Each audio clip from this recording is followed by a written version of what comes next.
Bonjour tout le monde et bienvenue à une autre vidéo de Black Montréal. Ok, je suis super contente aujourd'hui parce qu'on va recevoir Irden Exantus, un jeune acteur haïtien, montréalais. Il a joué dans le film My Internship in Canada, Gilbert s'en va en guerre, une belle production avec Patrick Huard. Écoute, le casting est vraiment sharp, ok, ce sont des bons acteurs du Québec. Irden a été nominé en tant que Canadian Best Supporting Actor. Il y a vraiment quelque chose à propos de Irden que je veux vraiment qu'on découvre concernant son succès instantané. Je veux vraiment que on ait une idée de son parcours professionnel pour vous inspirer, pour m'inspirer moi-même à continuer dans cette road of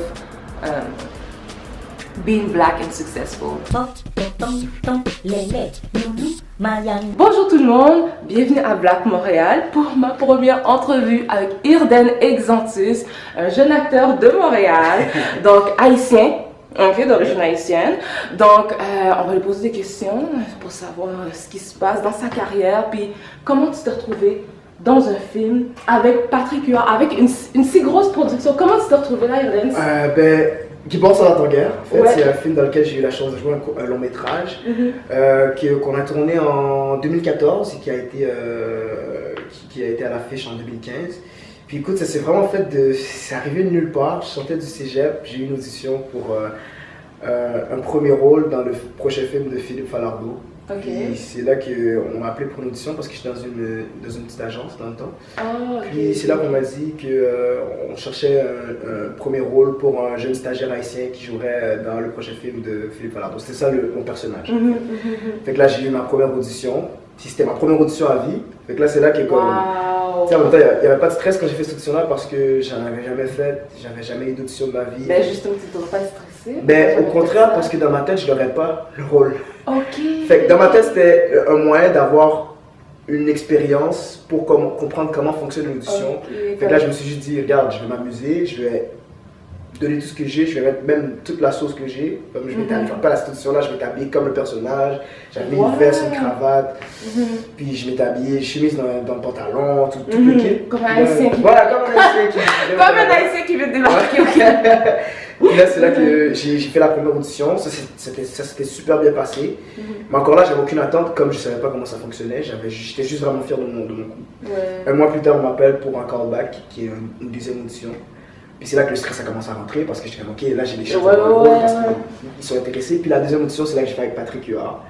Là, j'étais vraiment stressé. Je me rappelle, la veille, j'avais mal au ventre, j'avais mal dormi. Oh my god. Parce qu'on m'avait dit la veille en plus que j'avais une audition avec Patrick. Ouais. Puis ça s'est super bien passé aussi. Écoute, puis tu sais, je me rappelle que à un moment donné, on faisait une italienne, lui puis moi. L'italienne, c'est comme une genre de. On répète la scène juste en se disant le texte sans nécessairement jouer dans nos personnages. Ok. Et pendant qu'on le faisait, ils ont commencé à nous filmer sans qu'on s'en rende compte.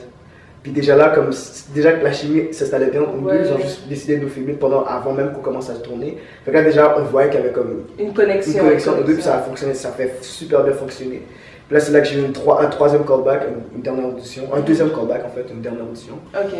Puis c'est là que tout s'est joué. Puis tu sais, rendu là, il n'y avait plus de stress, c'était vraiment juste, je suis tellement fier de mon parcours que même si j'ai pas le rôle, c'est pas grave. Ouais. Ben tu sais, on dit ça, mais comme. C'est parce que t'avais pas your expectation was low. Ouais, c'est ça. T'avais pas comme de hype, comme disant, ok, faut que je l'ai, faut que je l'ai. Ouais, c'est ça. C'était vraiment plus. Relax. Dans ma tête, c'était relax parce que c'est drôle à dire, mais c'est comme si je me disais, ce serait trop beau pour être vrai que j'aille un premier rôle avec Patrick Huard, tourné avec Philippe Falardeau. Dans ma tête, c'était comme trop beau pour être vrai que je l'aille. Ouais. Fait qu'il n'y avait pas ce stress-là, cette pression. Je me mettais pas de pression par rapport à ça parce que je me disais juste, écoute, amuse-toi. Si tu l'as, ben ce serait vraiment trop beau pour être vrai. Si tu l'as pas, ben écoute, c'est pas grave. Au moins, tu as eu une expérience. Puis maintenant, tu sais comment ça fonctionne.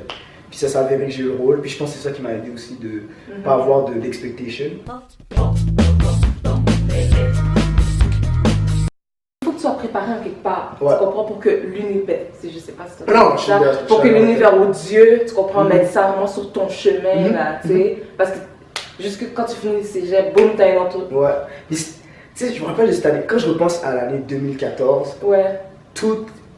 on dirait que tout ce que j'ai fait cette année-là me préparait à avoir ce rôle-là. Ah ouais? Genre, j'étais dans une troupe de théâtre à mon cégep, c'était une troupe de théâtre, la troupe de théâtre Delirium du collège Montmorency.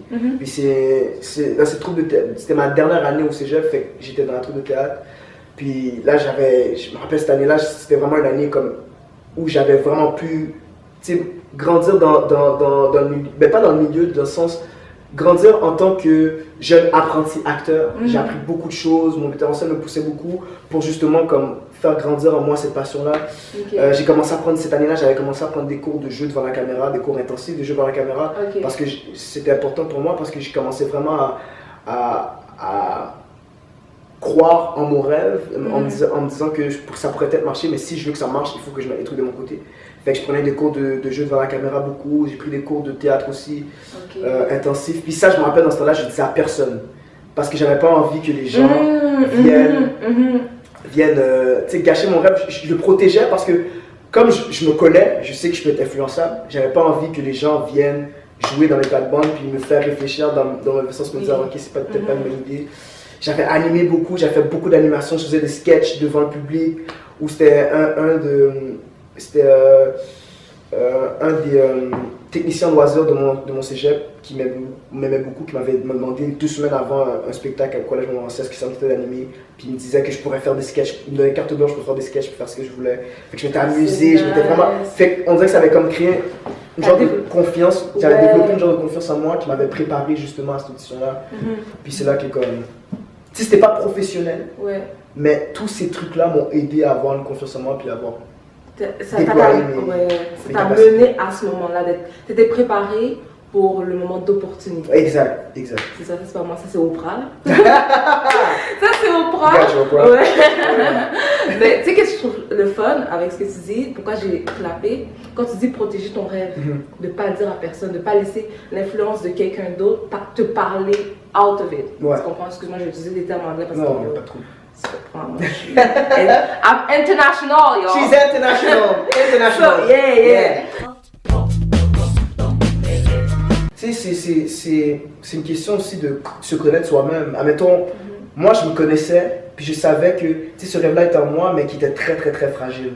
C'est l'une des raisons pour laquelle je me suis dit, tu sais quoi, mais vaut que tu le gardes pour toi, tu ne le partages pas aux autres, puis que tu fasses ce que tu as à faire de ton côté pour qu'éventuellement, si ce rêve-là se manifeste, si tu n'as pas le choix d'aller vers cette voie-là, mais que tu te dises, ok, il n'y a rien de ton environnement extérieur t'a fait changer d'idée par rapport à ce que tu avais. C'est pour ça que comme c'était important pour moi de. Tu sais, pas le dire, pas parce que j'avais pas confiance aux gens, c'était parce que j'avais pas confiance en moi. C'était moyen pour moi de me protéger par rapport à. Confirmer que ouais, tu es dans la bonne voie. Si c'est pas la bonne voie, mais que je sais que c'est uniquement parce que j'ai pris les moyens nécessaires et je me suis confirmé à moi-même, par moi-même, que c'était pas la bonne voie. Puis c'est là que. Écoute, après, je veux dire, même après que j'ai eu le rôle, j'en parlais pas aux gens, puis ça s'est juste fait de même. Ah ouais? Ben, parce que, tu sais, le film est sorti.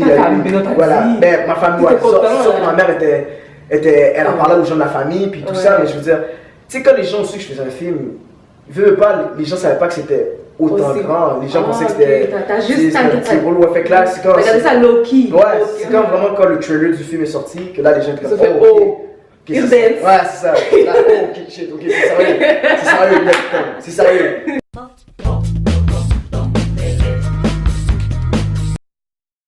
Il n'y a pas beaucoup d'acteurs haïtiens noirs, juste noirs, on va même pas dire haïtiens noirs au Québec. Il y a un manque de représentation, de diversité. De diversité. Fait que tu sais, toi, en tant que. T'es quasiment comme un porte-parole, là, tu sais, comme. Non, parce qu'il y a tellement pas beaucoup de jeunes noirs masculins, tu sais, qui vont jouer certains rôles. Fait que j'imagine que, tu sais, quand dans le milieu artistique, dans un casting, tu sais, si on va penser à toi pour jouer un certain rôle. Fait que, est-ce que tu ressens comme une pression d'être comme. De devoir parler, tu sais, pas Tennessee, là, de devoir parler créole, de devoir comme avoir ton bagage culturel avec toi. Est-ce que tu sens comme une pression dans ce niveau-là? Je te dirais que au début, non. Après, oui.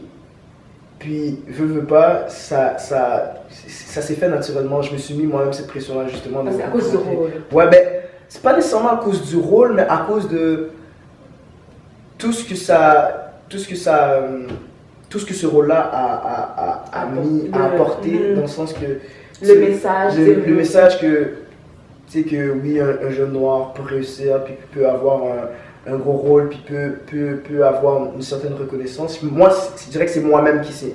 Il y a beaucoup de moi qui s'est mis cette pression-là sur les épaules. Okay. Mais ce que j'aime aussi beaucoup, c'est de voir justement d'autres gens que, dans la communauté qui sont en train de pousser, que je vois être en train de pousser pour pouvoir arriver justement je dirais pas à ce niveau-là comme dire pour mon niveau, mais comme si you can get on my step, you can get on... Non, mais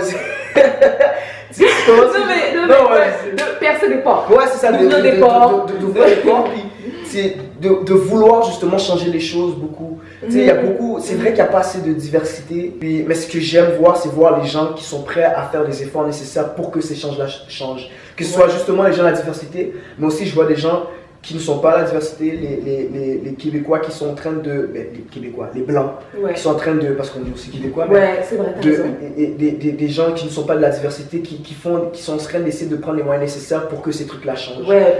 Puis ça se fait de manière lentement, mais je le vois, puis je suis content que ça fonctionne, puis je suis content que ça avance, puis je pense que nous aussi, on a notre part de responsabilité de continuer à avancer là-dedans, puis tu sais, d'arriver là avec une rigueur. Je trouve qu'il nous faut une rigueur justement pour que non seulement on soit présent, mais qu'on soit aussi au sommet de notre art, qu'on soit présent. Je ne sais pas si tu comprends ce que je veux dire. Il faut aussi qu'on ait une certaine qualité aussi. Ouais, c'est qu'on soit pas juste là à offrir. Ouais, exact. Qu'on soit pas juste là pour être là, mais qu'on soit là parce qu'on est bon, puis qu'on est vraiment la crème de la crème. Toi, tu as dit que tu es à l'université, continue tes études dans le fond pour élargir, à l'école, élargir ton portfolio, mais tes connaissances. Ouais, mais c'est ça. Pour pouvoir jouer plus de rôles. Est-ce que tu te vois à l'international, toi? Est-ce que tu te vois jouer des films, genre, tu sais, en anglais, des films d'action? Est-ce que... Il ne faut pas arriver trop gros. Non, toi, tu as manifesté ça. Ça, c'est, je veux dire, ça, ce serait mon rêve le plus fou, là. Ça, c'est sûr. Mais c'est pas si fou que ça. Ouais, mais dans le sens que, comme je dis ça, oui, je veux le faire. Ce serait impossible. Mais ce serait un mensonge si je me disais, je veux pas le faire. Oh non, je voudrais juste le faire. Mais reste relax. Non, c'est ça. On ne veut pas trop te déclarer autre chose. Là, mais on va regarder ça. Ok, mais tu sais, moi, je te souhaite en fait d'être à l'international puis de amener ton nom en tant que jeune haïtien, québécois, abroad. Fait que, t'as-tu des conseils pour des jeunes, pas seulement acteurs, tu sais, mais juste quand tu as une pensée en tête ou un rêve, un objectif, gros ou petit, as-tu des conseils pour la jeune communauté? Ce serait juste pour moi, ben, comme je dis depuis le début, quand tu as un rêve, protège-le. Moi, c'est comme ça que je le vois. Quand tu as vraiment un rêve que tu gardes au plus profond de toi-même et que tu veux réussir, protège-le, peu importe le prix. Puis là, j'ai l'air coach de vie, là. Non, mais moi, j'aime ça. Moi, même parce qu'on a besoin de motivation. Ouais, c'est ça. Mais c'est ça, protège-le le plus fort que tu peux. Parce que, tu sais, à la fin de la journée, c'est juste toi qui compte. Tu ne devrais pas te fier à la vie de tes amis, à la vie de tes parents même, ou à la vie de peu importe les gens. Parce qu'à la fin de la journée, il est pour toi ton rêve, il n'est pas pour lui. C'est pas le rêve de tes parents que tu dois suivre, c'est pas le rêve de tes amis. C'est pas le leur. C'est ça, c'est juste toi, puis toi seul qui peux savoir ce que tu veux réellement, puis quels sont les moyens nécessaires pour y arriver. Puis je pense que pour savoir ton rêve, il faut que tu te connaisses toi-même, puis il faut que tu saches comment, parce qu'en te connaissant toi-même, tu vas savoir comment faire pour pouvoir y arriver. Puis c'est de cette manière-là, je trouve que c'est important de know yourself first, pour qu'après tu puisses être capable de savoir comment faire pour atteindre ton propre rêve. There we go, we got it. Merci. Merci, Juste assurez-vous, avant de quitter, de partager la vidéo, de liker la vidéo et de vous abonner à ma chaîne YouTube, ok? Pour plus de vidéos. Parce que il faut que j'ai un feedback, il faut que je sache que vous regardez mes vidéos puis que vous savez qu'il y a une interaction, ok? Vous êtes important pour moi, donc je vous remercie vraiment d'être là et de me regarder. Non mais sérieusement, I really appreciate everybody who's watching and Until then, I will see you guys in the next video. Peace. J'ai juste à mettre une lumière. I'm only gonna put one light because like the light is good still. My tripod is broke right now, so we're gonna use this here. Okay, quick outfit of the day. We have the head wrap. The light is good here. Yes, it's better than at home. And this pants, whoosh.